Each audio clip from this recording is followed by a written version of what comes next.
Olá, a videoaula de hoje é sobre função exponencial. Essa parte do conteúdo está no livro de vocês, nas páginas que vão da 136 a 141. Vamos lá? Definição.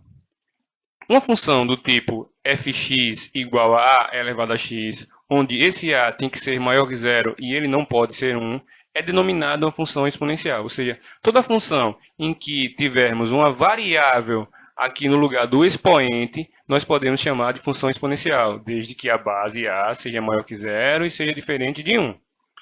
Vamos a alguns exemplos de funções exponenciais. E tem a fx é igual a 3 elevado a x. Respeita as condições. A é maior que zero e tem um expoente uma variável. Item B, fx é igual a 1/5 elevado a x.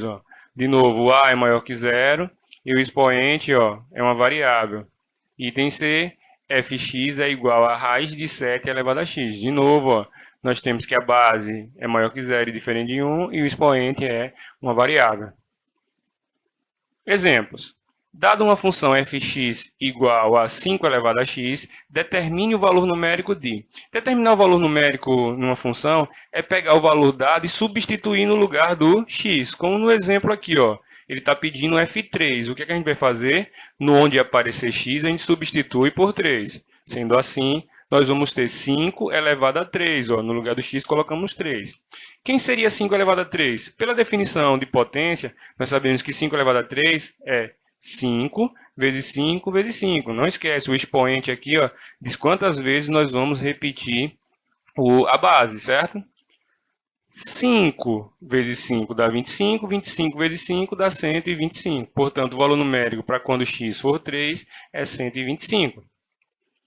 Item B, f0. Quem seria f0?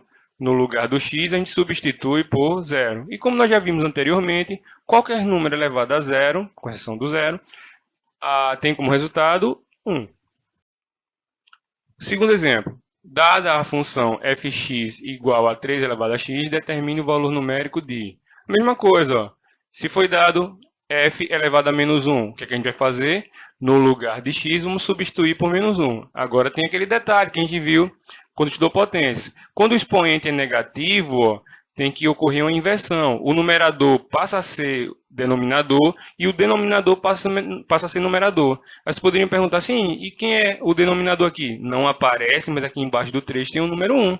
Então, como é que ficaria isso? Esse 1 que estava aqui embaixo vem para cima e o 3 vai para baixo. Então, o valor numérico para quando x for menos 1 é 1/3. E se nós tivéssemos f de menos 5? A mesma coisa. No lugar do x, nós iríamos substituir por menos 5. Novamente, como o valor aqui do expoente é negativo, deve ocorrer a inversão, certo? Invertendo, 1 foi para cima e o 3 elevado a 5 foi para baixo. Agora é só resolver o que está no denominador. Quem seria 3 elevado a 5? Seria 3 vezes 3 vezes 3 vezes 3, 5 vezes, 5 fatores. Então, repete o 1. 3 vezes 3, 9, 9 vezes 3, 27, 27 vezes 3, 81, 81 vezes 3 dá 243. Próximo passo é o estudo das propriedades. Primeira propriedade. Em uma função exponencial do tipo fx igual a elevado a x, se x for zero, certo? f0 vai ser igual a 1. O resultado, o valor numérico para quando x for zero vai ser sempre 1. Vamos olhar aqui nos exemplos. Tem o fx igual a 2 elevado a x. Quem seria o f0? Substituindo aqui no lugar do x por 0, nós vamos obter como resposta 1, porque 2 elevado a 0 dá igual a 1. Item B, nós temos 4/5 elevado a x. Procurando o valor numérico de f0, o que a gente vai fazer? 4/5 elevado a 0. Como nós já vimos, qualquer número elevado a 0 tem como resposta 1. Segunda propriedade. Dada uma função fx igual a elevado a x, se esse a aqui for um número maior que 1, nós vamos dizer que essa função é uma função crescente. Na terceira propriedade fala o quê? Se esse a aqui, dado uma função fx igual a elevado a x, e esse a aqui for um valor que esteja entre 0 e 1, nós vamos dizer que essa função é uma função decrescente.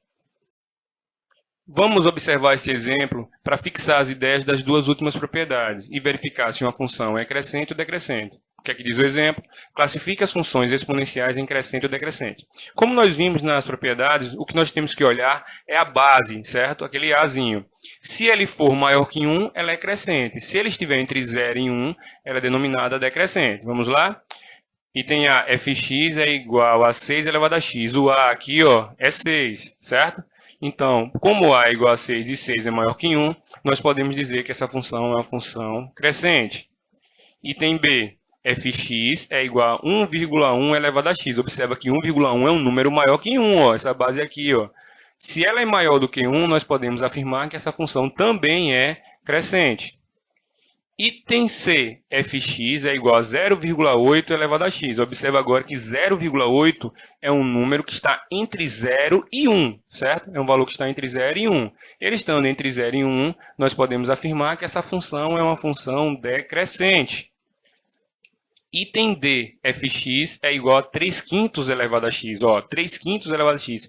3/5 é uma fração própria. O que seria uma fração própria? Aquela em que o numerador é menor que o denominador. As frações próprias são valores que estão entre 0 e 1. Para verificar, basta que você divida 3 por 5. Você vai ver que é um valor que está entre 0 e 1. Então, como esse A é um valor que está entre 0 e 1, nós podemos afirmar também que essa função é decrescente. Item E, fx é igual a 5/3 elevado a x. Pode levar a ideia errada de que, por ser uma fração, ele está entre 0 e 1, mas não é. Isso aqui é uma fração imprópria. Por que seria uma fração imprópria? O valor do numerador é maior que o denominador. Dessa forma, nós podemos verificar que essa fração representa um número maior do que 1. E ele sendo maior que 1, nós podemos afirmar que ela é uma função crescente. Gráfico da função exponencial. Para construir o gráfico de uma função exponencial do tipo fx igual a elevado a x, nós vamos encontrar pontos do gráfico através da lei de formação dessa função. O que seria isso? Seria aquela situação que a gente já fez em funções anteriores. Nós vamos atribuir valores a x e vamos descobrir quem seria a sua imagem, formando assim os pontos que nós queremos para o gráfico, ok? Exemplo. Esboce o gráfico da função exponencial definida por item A, fx é igual a 3 elevado a x. Nós vamos dar uma tabela para vocês já com os valorzinhos para serem colocados no gráfico dessa função, para se colocar já no plano cartesiano. Então, ó, na tabela nós temos que quando x for menos 2, y é 1/9, quando x for menos 1, y é 1/3, quando x for 0, y é 1, quando x for 1, y é 3, e quando x for 2, y é 9. Esses valores foram obtidos quando a gente faz a substituição, para determinar o valor numérico. Substituir o menos 2 no lugar do x, vamos encontrar 1/9. Substituir o menos 1 no lugar do x, vamos encontrar 1/3. E dessa forma nós vamos descobrir quem são os valores. Chegou na situação, nós temos 5 valores aí, nós vamos colocar esses valores no plano cartesiano. O primeiro dos valores seria x igual a menos 2 e y igual a 1/9. Só que 1/9 é uma fração e o pessoal tem um pouco de dificuldade para encontrar quem seria esse valor no plano cartesiano. Só que basta você fazer o seguinte, você dividir 1 por 9. Se você dividir 1 por 9, você vai encontrar 0,111, uma dízima periódica. Então, o y equivale a essa dízima periódicazinha aqui. Então, ó, x é menos 2 e y seria 0,1, ou seja, alguma coisa muito próxima de zero, certo? Então, ó, onde estaria esse pontinho? Mais ou menos aqui, certo? Próximo ponto.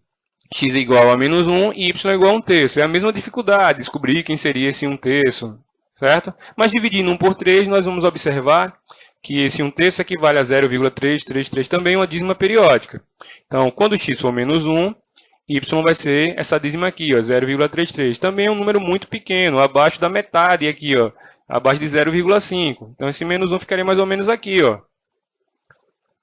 Depois, quando x for 0, y é 1. X é 0, ó, e y 1. Então, esse pontinho vai ficar aqui em cima do eixo y, como nós já vimos em funções anteriores. Próximo passo, x é 1, y é 3. Ó. X é 1 e y é 3. Ó. O pontinho vai estar justamente aqui. E por último, x é 2 e y é 9. x2 e y 9. Ou seja, o pontinho vai estar aqui, ó. Com todos esses pontinhos aí, é só a gente traçar a curva que representa essa função, certo? Seria essa curva aqui, ó. Observa que ela parece tocar certo? Mas ela não toca o eixo X, ok? Esse seria o gráfico da função que a gente está buscando. Esse gráfico é o gráfico de uma função crescente. Não esquece lá que nós vimos anteriormente que a base dessa função era um número maior que 1, era 3, ó, era um número maior que 1, por isso que isso aqui é o gráfico de uma função crescente. Então, como seria o gráfico de uma função decrescente? Então, ó, observando aqui que 1/3 é um número que está entre 0 e 1, isso caracteriza uma função decrescente. Encontrando os pontos, como a gente encontrou todos os outros, marcaríamos no plano cartesiano e observe aqui, ó, isso aqui é o gráfico de uma função decrescente. Observe que na função crescente ele fazia mais ou menos esse movimento, na função decrescente ele faz esse movimento aqui, ó. Com o esboço desses gráficos, nós estamos encerrando a aula de hoje. Passa tudo para o caderno, certo? Observa direitinho os exemplos que nós vamos passar um exercício sobre esse conteúdo. Tchau!